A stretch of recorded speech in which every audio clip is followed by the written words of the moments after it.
Welcome, everybody, to this week's podcast, the Body, Soul, and Spirit podcast. I'm going to talk to you today about the subject of forgiveness. There's a lot of viewpoints when we think about forgiveness. There's also different kinds of forgiveness. And I want to dive in and just discuss this topic that's so key and so vital, that it's something that is so necessary in all of our lives. There's not a single person that does not need to forgive somebody, forgive themselves, forgive a situation, a season, let go of something. We all need to practice, right? What forgiveness, and when we understand it in its entirety and we realize how powerful it really is. The first thing I'm going to say is that there are different kinds of forgiveness. It's not just, I forgive you and I let it go, or I forgive this person and I let it go. No, we have to understand it a little bit more. And I think the reason why is because this podcast is really, a lot of my listeners understand that we are really targeting the soul aspect of an individual, right? So you have a soul, and this podcast allows us to speak about the soul part of a human being, which is your mind. This is where your heart, this is where your emotions live. This is the part of you that has a will, the part of you that makes the decisions. And it's important for us to address that here in this type of setting in podcast form. And when I talk about forgiveness, I have seen it. I've seen when I was going even into graduate school, some professors that say that forgiveness is spiritual. Forgiveness is not necessarily psychological, or it shouldn't necessarily be a component into psychology. And then you have scholarly reviews of journals. You have just different types of viewpoints as far as forgiveness is concerned. But when I started studying forgiveness in its fullness, I've come to realize that forgiveness it's a virtue, but it's also a process, and it's also a decision.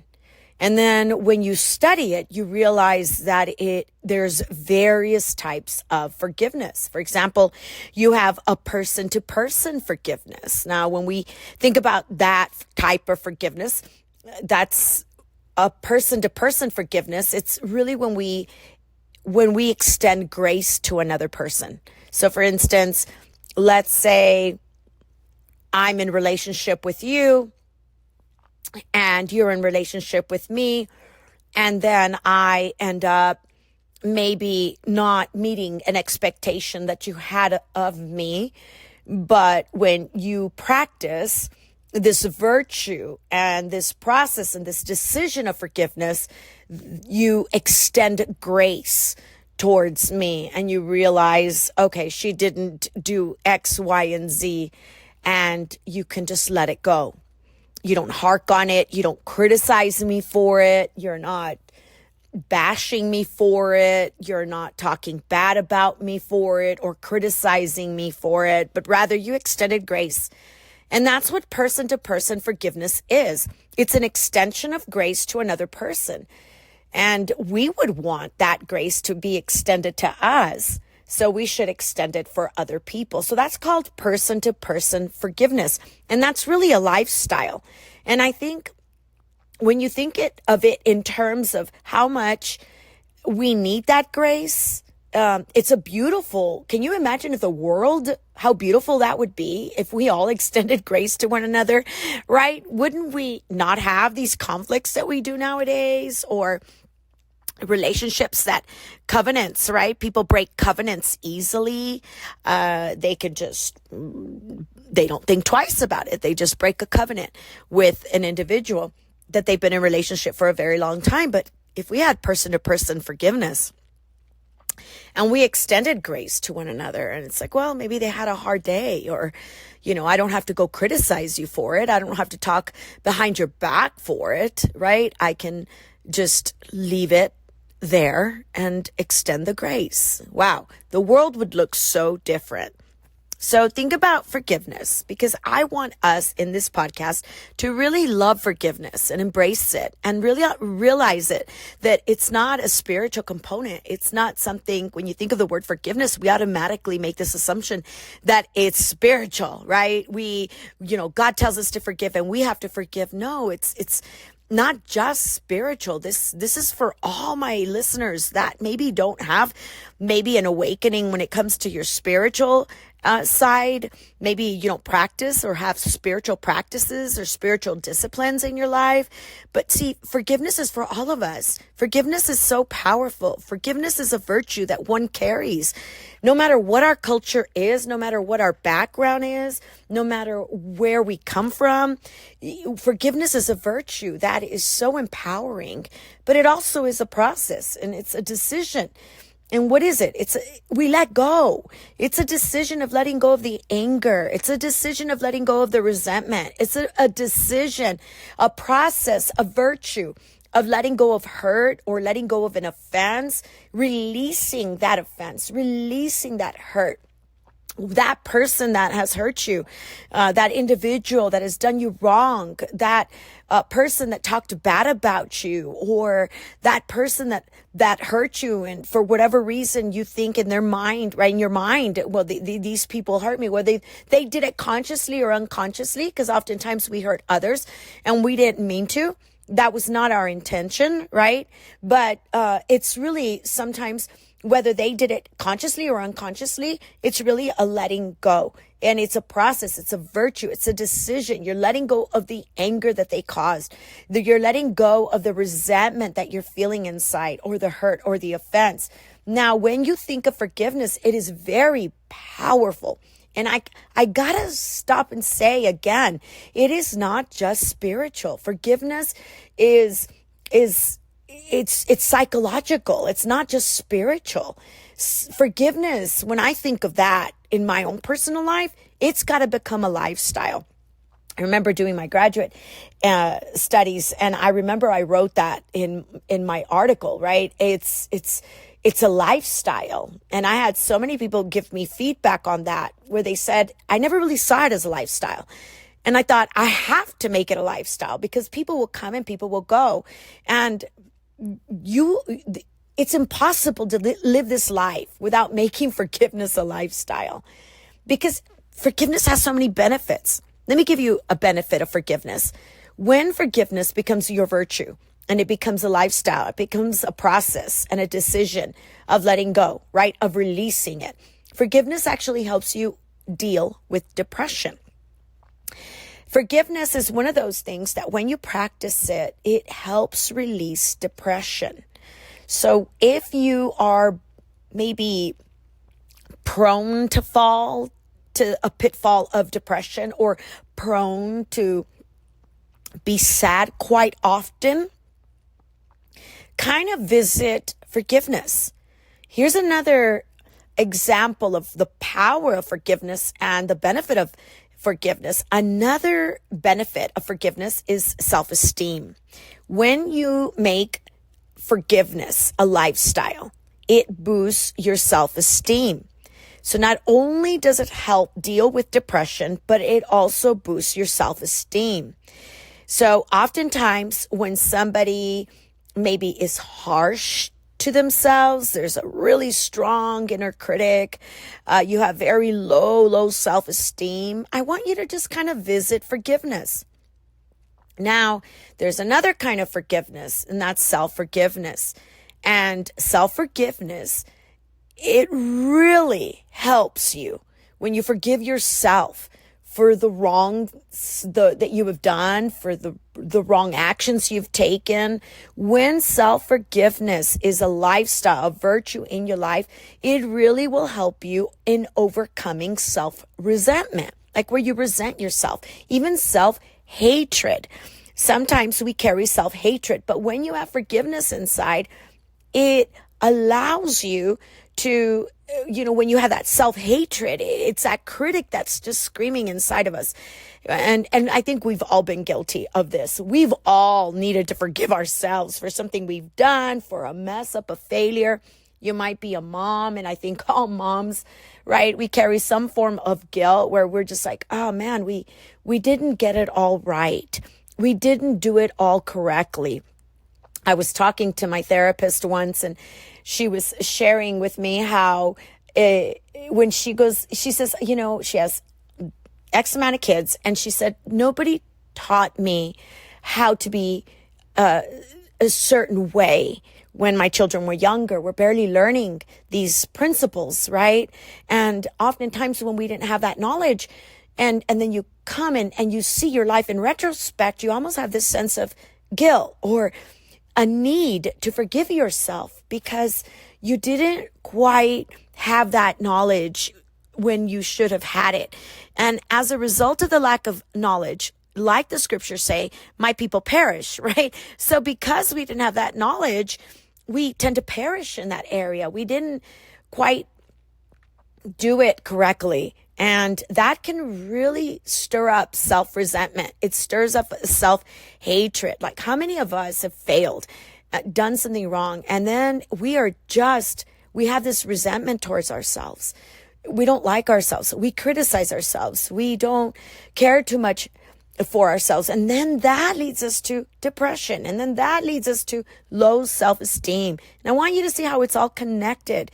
And so just like we extend mercy, right, and that grace to other people, we need to do that for ourselves too. Now, true healing requires those moments in our lives where we become very vulnerable, and true healing, it can only occur in its forgiveness stage. As a matter of fact, healing cannot occur in your life until there is person-to-person forgiveness, until there is self-forgiveness, until forgiveness becomes that virtue. Forgiveness is going to be the key in our lives to be true, not only to ourselves, but to bring forth this healing when we feel shame. And only then can freedom come, and only then can true healing sprout, when we forgive ourselves, extend that mercy, and only then can joy be possible. We have to make forgiveness a lifestyle. So keep in mind again, it's not spiritual and it's not psychological. It's something that we all need to practice. Now, human forgiveness is, in general, it is a decision that one chooses to do to release the offense, to release the bitterness, to release the resentment towards an offender. It's really a moral virtue. It's a divine forgiveness. It's the foundation for all human healing. Now, there's divine forgiveness. Now, divine forgiveness is God commands us to forgive other people. Now we put God into the equation, because divine forgiveness is really God commanding us. It's not an option. It's not if I want to. This is for all my faith community people. This is a part of us, right? When we want to follow after God and we want to please Him, God commands us to forgive other people as He has forgiven our sins, right? So it is not something that God is suggesting. It is not something that God is saying, well, it's going to be, if you take this is going to be good for you. No. He's saying, if you want me to forgive your sins, then you need to forgive others. This is called divine forgiveness. It is that principle, right, in God, that is a commandment for us to follow Him. When we have unforgiveness in our heart, it actually separates us from God. When we have unforgiveness in our heart and we refuse, or we are resisting forgiving other people and releasing that bitterness and that offense, then what we're saying to God is, I really don't want you in my life. It is impossible to have, I should say it like this. When we have unforgiveness, it's really impossible for God to really live in that place, because God is a God of forgiveness. So He commands us to forgive others. And then there's self-forgiveness. Now, this self-forgiveness is really not excusing yourself. Oh, well, the reason why I did it is because you got some people and you can tell that they really need healing because there's a lot of justification. I'm not talking about that. I'm not talking about like, well, you did this. Well, the only reason why I did it is because of this. You hear those people. You've ever met somebody and they're good at justifying themselves. No, self-forgiveness is not a self-justification. It is not excusing yourself. It is not forgiving your own sins. That's not even self-forgiveness because you cannot forgive your own sins. Only God can do that. But what self-forgiveness is, it is letting go and extending mercy towards yourself.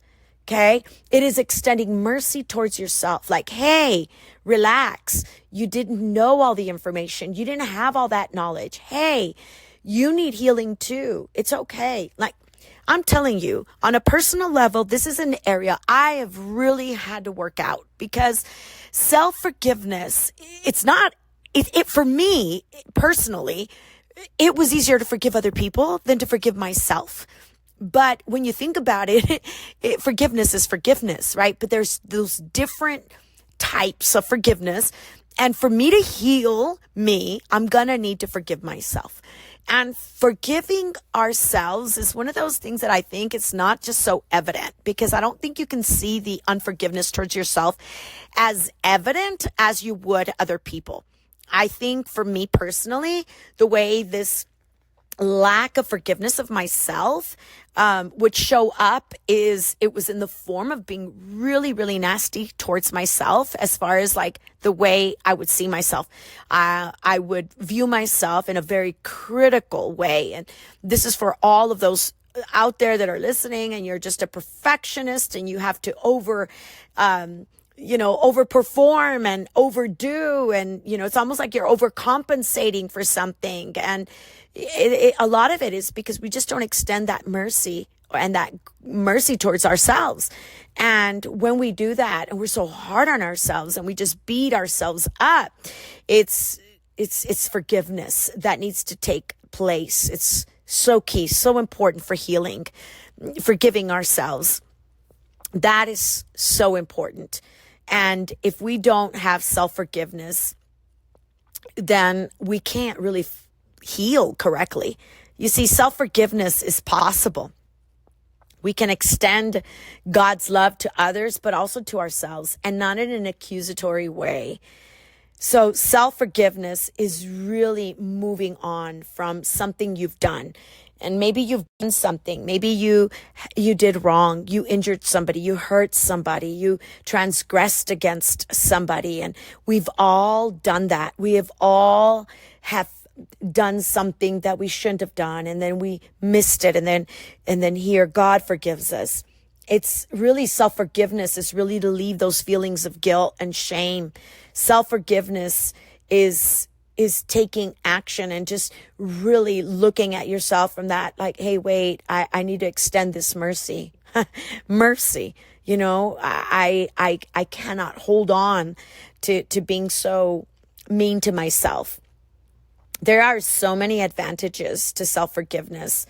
And even the well-being of a person. I found several, when I'm doing my studies, I have found so many studies that were done. In 2019, there was a study done by Finchman and May, and they actually linked self-forgiveness and depression and regarding even psychological well-being. And they found when somebody can forgive themselves, it was linked to depression, leaving their lives, and also becoming psychologically really well and healthy. So I want to encourage you this week. I want you to just dive in. Think about it. Is there an area in your life that maybe you are just needing to forgive? Is there a person you need to forgive yourself? You need to forgive God.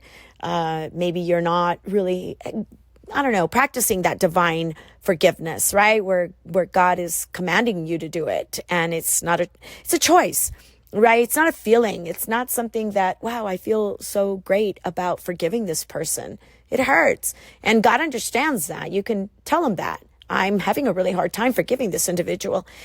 can you help me? And he does. He gives us that grace, because grace is something that he extends to us, and he gives us that mercy. So I want to encourage you this week to really dive in. And is there any part in your life that maybe you need to forgive yourself? And maybe through this podcast, my prayer is that you started to maybe identify some things that are in your life that maybe you need to forgive yourself for. So let's dive in. Let's forgive. Let's make it a virtue, a decision. Let's release that hurt, that pain, that resentment, and let's make it a lifestyle.